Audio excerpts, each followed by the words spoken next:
Hello students, how are you. मुझे उम्मीद ही नहीं पूरा विश्वास है कि आप बहुत अच्छे होंगे। आपकी स्टडी बहुत अच्छी चल रही है और इस बार बोर्ड एग्जाम में बिल्कुल अलग कुछ नया करके दिखाने वाले हैं आप। तो इसी उम्मीद के साथ फिर से आपका एक बार स्वागत है। Welcome on your own YouTube channel digital गुरु। यहाँ पे हम क्लास 10th के सिविक्स का 6th चैप्टर पढ़ रहे हैं, political parties.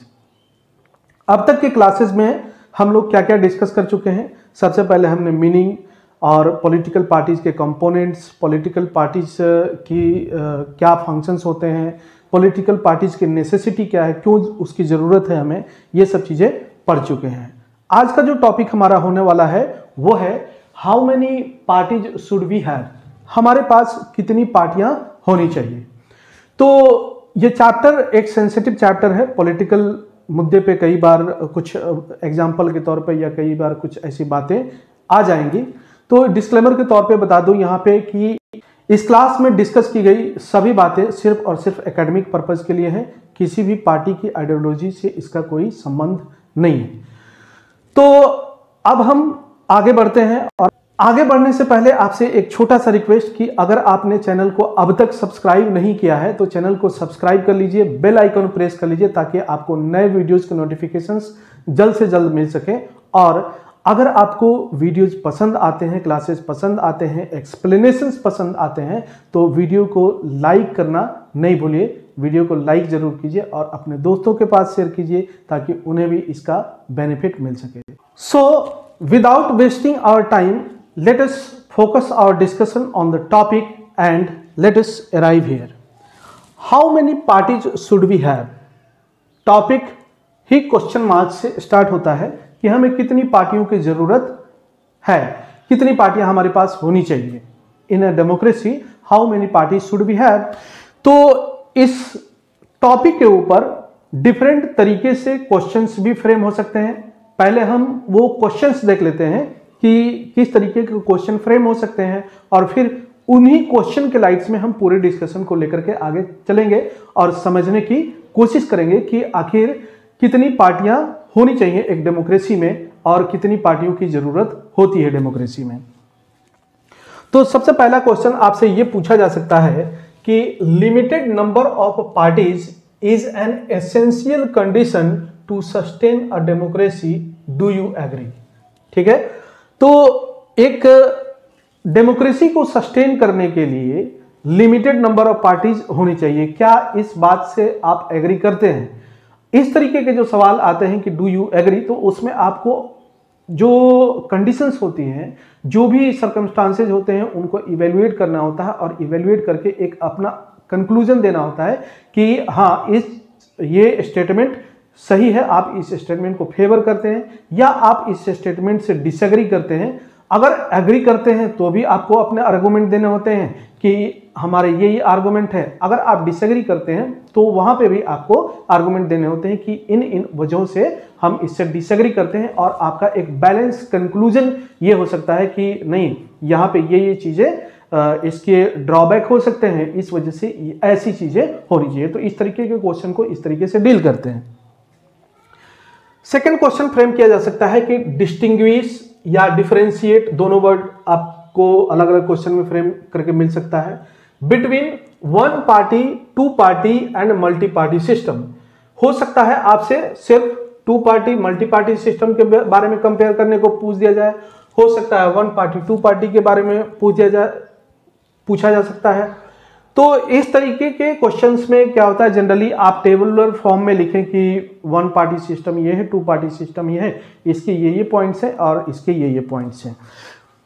Then multi party system is suitable for Indian democracy, justify the statement with appropriate arguments. अब आपको स्टेटमेंट ये दिया जा सकता है कि इंडियन जो डेमोक्रेसी है वहां पे मल्टी पार्टी सिस्टम सुटेबल है। क्या आप इस बात से एग्री करते हैं? उसके फेवर में आप आर्गुमेंट दीजिए। अगर एग्री करते हैं तो क्या बात है, और अगर डिसएग्री करते हैं तो क्या बात है, उसके लिए आपको एप्रोप्रिएट आर्गुमेंट्स प्रोड्यूस करने होते हैं। ठीक है, तो इस तरीके से इन क्वेश्चंस को आप डील कर सकते हैं। अब आते हैं हम अपने मेन टॉपिक की तरफ और यहाँ पे पहले पॉइंट को देखते हैं कि in a democracy any group of citizens is free to form a political party. ठीक है, क्लास 9th की बातें आपको याद होंगी, वहां पे डेमोक्रेसी को आपने डिफाइन किया था कि जो डेमोक्रेसी है उसमें कंसल्टेशन जरूरी है, उसमें लोगों, ज़्यादा से ज़्यादा लोगों के कंसल्टेशन की ज़रूरत होती है, ज़्यादा से ज़्यादा लोगों की इन्वॉल्वमेंट की ज़रूरत होती है, एक ग्रास रूट लेवल से लेकर के और एक टॉप लेवल तक का जो सिटीजन है उन सबकी जो इन्वॉल्वमेंट है पॉलिटिक्स में, पॉलिटिकल सिस्टम में होनी चाहिए, दैट इज द डेमोक्रेसी। ठीक है, और डेमोक्रेसी के जो अब्राहम लिंकन की जो ट्रेडिशनल डेफिनेशन है वो आप जानते ही हैं। ठीक है, तो उसी लाइट में आप देखिए कि डेमोक्रेसी में a group of citizens is free to form a political party.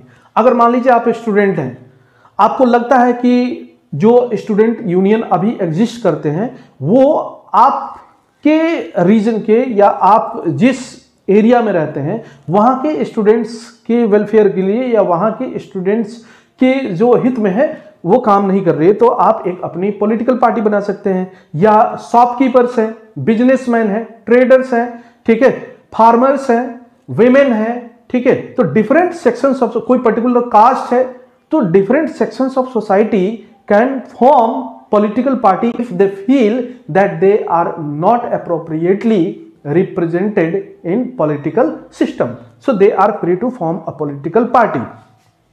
Then more than 750 parties are registered with the Election Commission of India.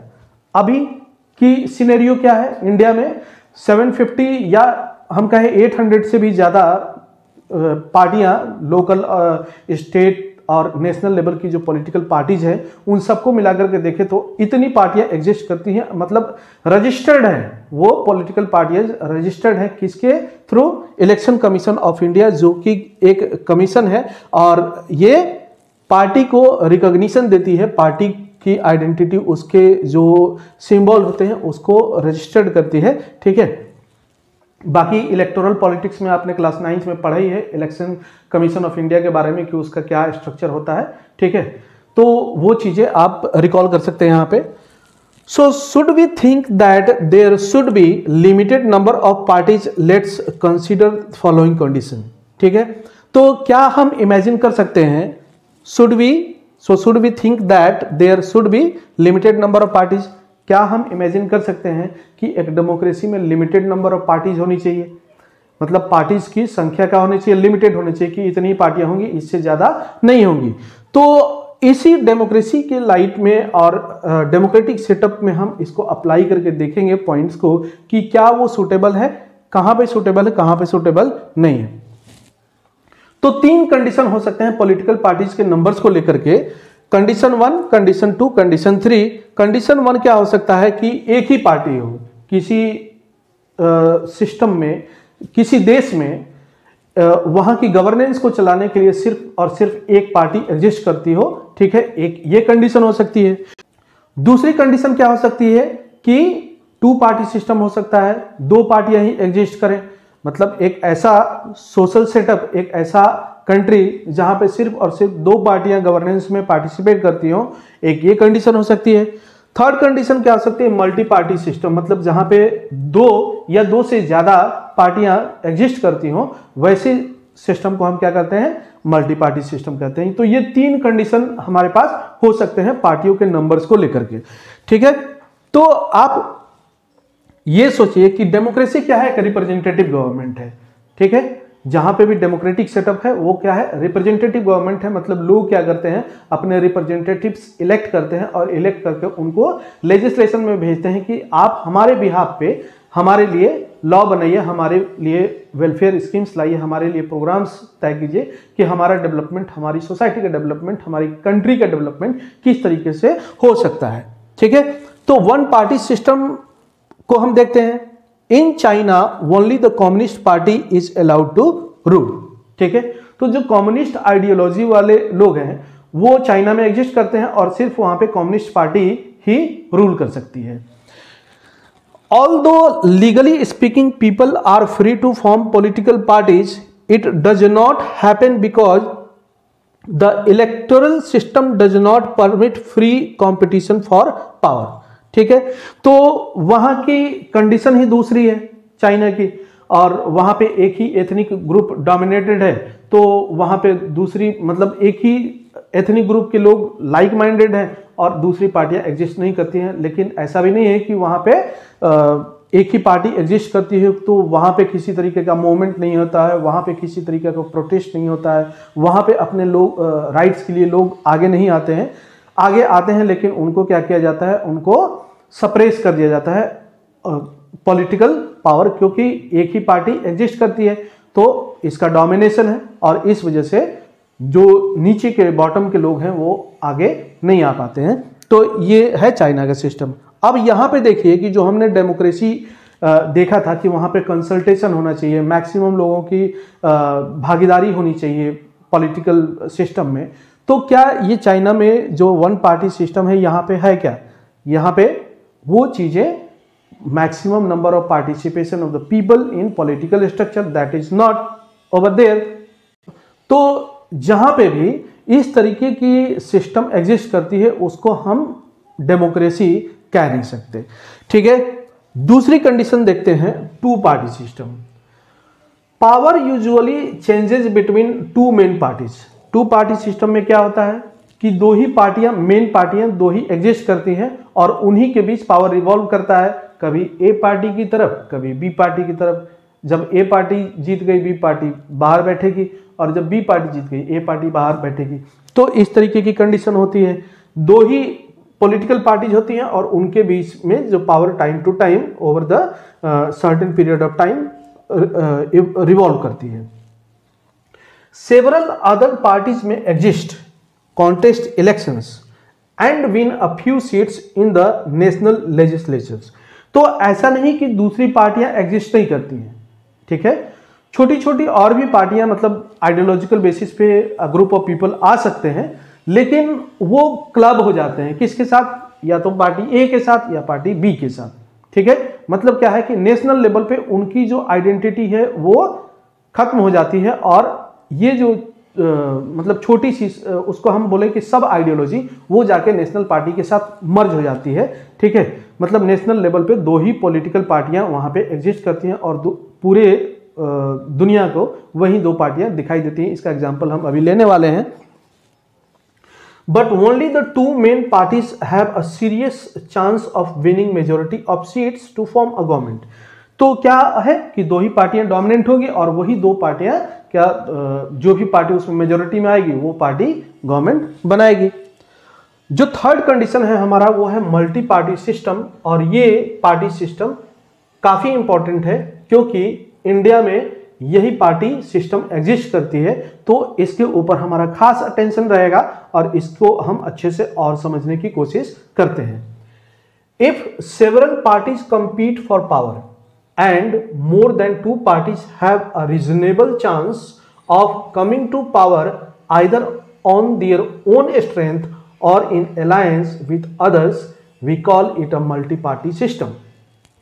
तो क्या है कि दो या दो से ज्यादा पार्टियां चुनाव लड़ें, इलेक्शंस कॉन्टेस्ट करें और इलेक्शन कॉन्टेस्ट करने के बाद जो आउटकम आए, जो उसका रिजल्ट आए, उसमें या तो एक पार्टी अपने बूते पे, अपने बल बूते पे वो गवर्नमेंट बना ले, या फिर लाइक माइंडेड और जो अलग अलग पार्टियां हैं वो एक साथ क्लब होके आ जाए और वो एक अलायंस, एक गठबंधन बना ले और उसके बाद वो सरकार बना ले। तो ये दोनों पॉसिबिलिटी है। तो इस तरीके का जो सिस्टम जहां पे होता है उस सिस्टम को हम कहते हैं मल्टी पार्टी सिस्टम, जो कि इंडिया में भी प्रैक्टिस में है। So in India we have multi party system. India में किस तरीके का सिस्टम है? मल्टी पार्टी सिस्टम है।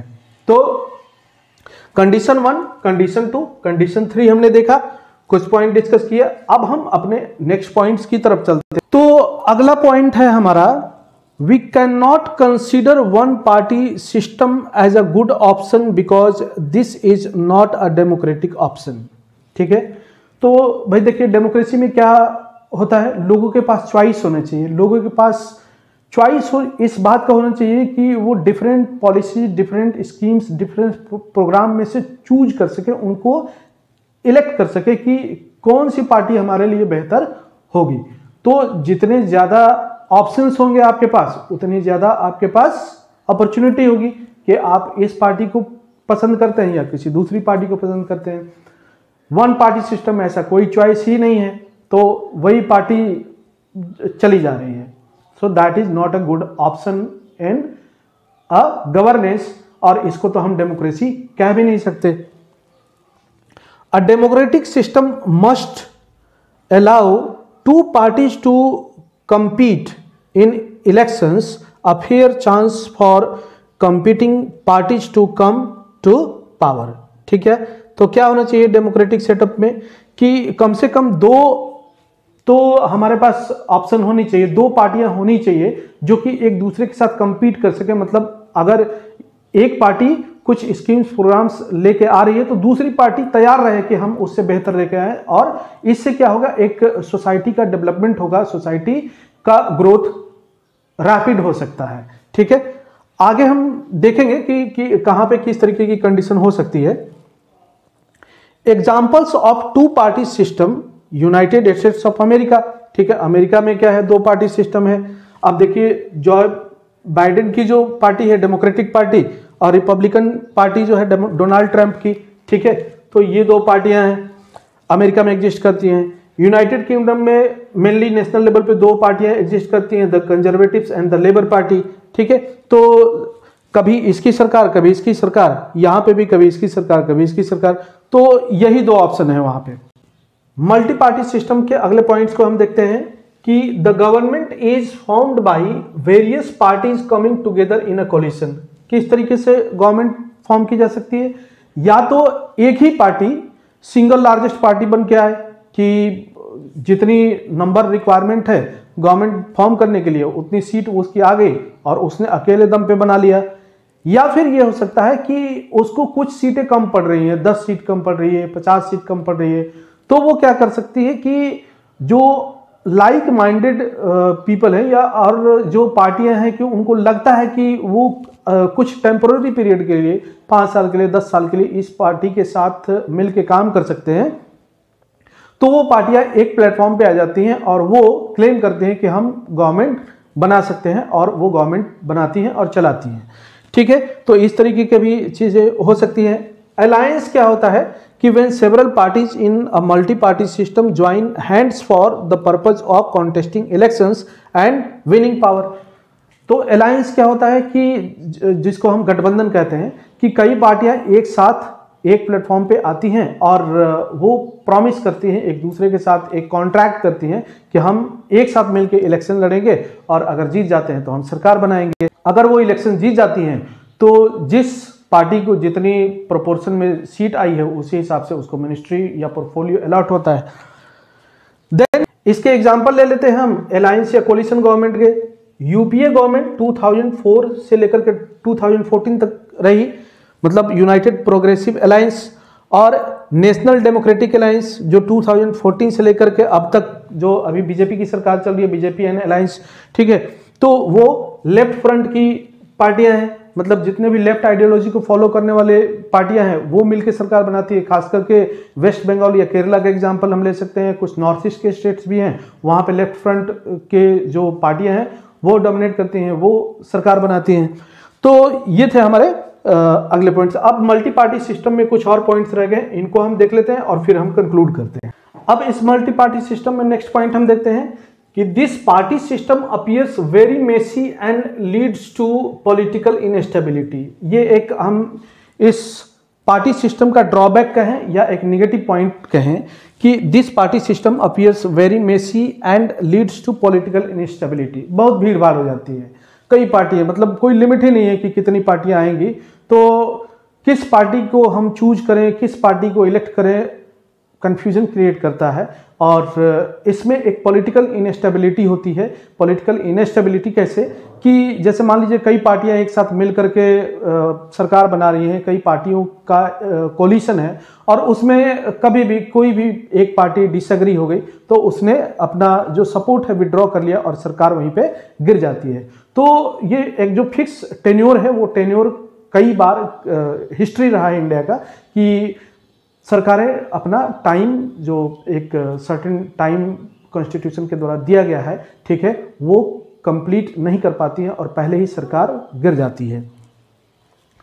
This system allows a variety of interest and opinions to enjoy political representation. खूबसूरती क्या है इस पॉलिटिकल पार्टी सिस्टम का कि इसमें क्या मिलता है लोगों को, allows a variety of interest and opinions to enjoy political representations. मतलब कितनी डाइवर्सिटी है इंडिया में। आप देखिए कि रीजनल लेवल पे, सोशल लेवल पे, लिंग्विस्टिक बेसिस पे, रेसिस के बेसिस पे कितनी डाइवर्सिटी है, you can not imagine, and it is called a land of diversity. तो इतनी डाइवर्सिटी में जो डिफरेंट ओपिनियंस हैं, डिफरेंट सोशल ग्रुप्स हैं, उनको एक अप्रोप्रिएट चांस मिलता है, अपॉर्चुनिटी मिलती है कि वो भी पॉलिटिकल जो रिप्रेजेंटेटिव सिस्टम है उसका हिस्सा बन सके। अगर उनको लगता है कि उनका इंटरेस्ट कोई पॉलिटिकल पार्टी फुलफिल नहीं कर रही है, कोई पॉलिटिकल पार्टी उनकी बातों को सुन नहीं रही है, उनको कहीं पे भी पॉलिटिकल चांस नहीं मिल रहा है, तो वो क्या कर सकते हैं, group of people they can form their own political parties and they can contest elections and they can become the part of the political system. तो 3 अलग अलग कंडीशन हमने डिस्कस कर लिए, condition 1, condition 2, condition 3, 1 party system, 2 party system, multi party system. अब ये जो तीनों पार्टी सिस्टम के हमने जो पॉइंट्स डिस्कस किए उसके बेसिस पे हम कंक्लूड करने की कोशिश करते हैं, और ये जो 3 क्वेश्चंस हमने फ्रेम किए हैं उसके आंसर्स भी इसमें ढूंढने का प्रयास करते हैं। So which of this is better, ये जो 3 कंडीशन हमने डिस्कस किए उनमें से बेहतर कौन हो सकता है। तो party system is not something any country can choose, ये किसी कंट्री की चॉइस नहीं हो सकती कि हम यही पार्टी सिस्टम चूज करेंगे, ठीक है। क्यों नहीं हो सकती है, क्यों चॉइस नहीं हो सकती, भाई कंट्री तो कंट्री है, वो वहां के लोग डिसाइड कर सकते हैं कि हम अपने यहाँ ये वाली व्यवस्था रखेंगे। क्यों नहीं कर सकते, उन चीजों को देखते हैं कि it evolves over a long time depending on the nature of society, its social and regional divisions in history of politics and its system of elections, ठीक है। तो क्या होता है कि ये जो पार्टी सिस्टम है वो डिपेंड करता है कि वहां की हिस्ट्री, पॉलिटिकल हिस्ट्री कैसी रही है, सोशल सेटअप कैसा रहा है, किस तरीके के लोग रहे हैं उस सोसाइटी में, किस तरीके की लैंग्वेज बोली जाती है, क्या उनका रहन सहन है, क्या किस हिस्टोरिकल जर्नी से वो इवॉल्व हुए हैं। तो इन सब बातों पर डिपेंड करता है कि किसी देश में किस तरीके की पार्टी सिस्टम हो सकती है या वहां के लोग किस तरीके की पार्टी सिस्टम को इवॉल्व कर सकते हैं।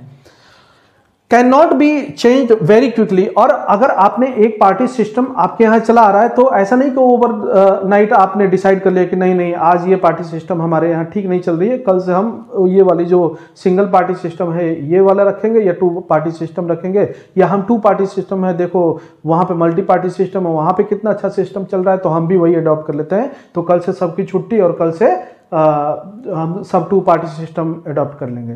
तो ऐसा नहीं हो सकता, it can not be change quickly, it takes time. If you want to transform from one system to another system, it will take time, and your geographical, historical, cultural, social factors will influence to evolve the party system. Then each country develops a party system that is conditioned by its special circumstances. तो कोई देश किस तरीके की party system adopt करने वाली है वो कई स्पेशल सर्कमस्टांसेस पे डिपेंड करता है। India evolve multi party system because of social and geographical diversity. Social diversity, कितनी डाइवर्सिटी है हमारे यहाँ, डिफरेंट रिलीजन के लोग रहते हैं, डिफरेंट कास्ट के लोग रहते हैं, डिफरेंट लैंग्वेजेस बोलने वाले लोग रहते हैं, डिफरेंट कल्चर के लोग रहते हैं, डिफरेंट जियोग्राफिकल फैक्टर्स हैं जो कि डाइवर्सिटी क्रिएट करते हैं। तो इतनी डाइवर्स सोसाइटी में एक limited number of party can not suit for India. Over the period of time हो सकता है कि हम इवॉल्व कर सकते हैं कि अगर ये डाइवर्सिटी को हम कम कर लें, ठीक है, जो कि पॉसिबल नहीं है, तो हम किसी और पार्टी सिस्टम की तरफ मूव कर सकते हैं। No system is ideal for all countries and all situations. तो ये कोई आइडियल कंडीशन नहीं हो सकती है कि यही कंडीशन है पार्टी सिस्टम के लिए और ये सारे दुनिया के जितने भी देश हैं सभी देशों में यही अप्लाई होगा। ये डिपेंड करता है कि उस कंट्री में, जैसे अमेरिका में कुछ और सोशल सेटअप है, वहाँ का सिस्टम कुछ और है, तो वहाँ के लोगों ने 2 पार्टी सिस्टम अडॉप्ट किया। ब्रिटेन में कुछ और सिस्टम है, वहाँ का सोशल सेटअप, वहाँ की जो कल्चरल सेटअप डिफरेंट है हमसे। तो आप देखिए कि अंग्रेजों ने हमारे ऊपर कितने लंबे टाइम तक रूल किया, उसके बाद भी हमने मतलब पॉलिटिकल सेटअप को अडॉप्ट करने के लिए जब वो चले गए तो हमने उनके सिस्टम को अडॉप्ट नहीं किया, हमने मल्टी पार्टी सिस्टम को अडॉप्ट किया, क्योंकि हमारी हिस्ट्री, हमारा कल्चर, हमारा जो ज्योग्राफिकल सेटअप है वैसा सुटेबल नहीं था। That's why we adopted multi party system. ठीक है, तो ये जो सवाल है आपके कि limited number of parties is an essential condition to sustain a democracy, do you agree? तो आई होप कि इसका जवाब आप बहुत अच्छे तरीके से अब देने के लायक हो गए होंगे। Distinguish, differentiate between 1 party system, 2 party system and multi party system, इसको भी आप हैंडल कर लेंगे। And multi party system is suitable for Indian democracy, justify the statement with appropriate arguments. तो आई होप कि इसका भी जवाब आप दे पाएंगे कि मल्टी पार्टी सिस्टम इंडिया में क्यों सुटेबल है। ठीक है, तो आप इसका भी जवाब देने के लायक अब हो गए होंगे। तो आई होप कि ये जो क्लासेस चल रही हैं, ये जो सीरीज चल रहा है पॉलिटिकल पार्टीज का, आप इसको एंजॉय कर रहे होंगे और काफ़ी मज़ा आ रहा होगा आपको पढ़ने। तो इसी उम्मीद के साथ इस क्लास को यहीं पे ख़त्म करते हैं। जाते जाते आपसे एक छोटा सा रिक्वेस्ट कि अगर आपने चैनल को सब्सक्राइब नहीं किया है तो चैनल को सब्सक्राइब कर लीजिए, बेल आइकन प्रेस कर लीजिए ताकि आपको नए वीडियोज़ के नोटिफिकेशन जल्द से जल्द मिल सके। और क्लासेस पसंद आते हैं, एक्सप्लेनेशन पसंद आते हैं तो वीडियो को लाइक कीजिए और अपने दोस्तों के साथ शेयर कीजिए ताकि उनको भी इसका बेनिफिट मिल सके।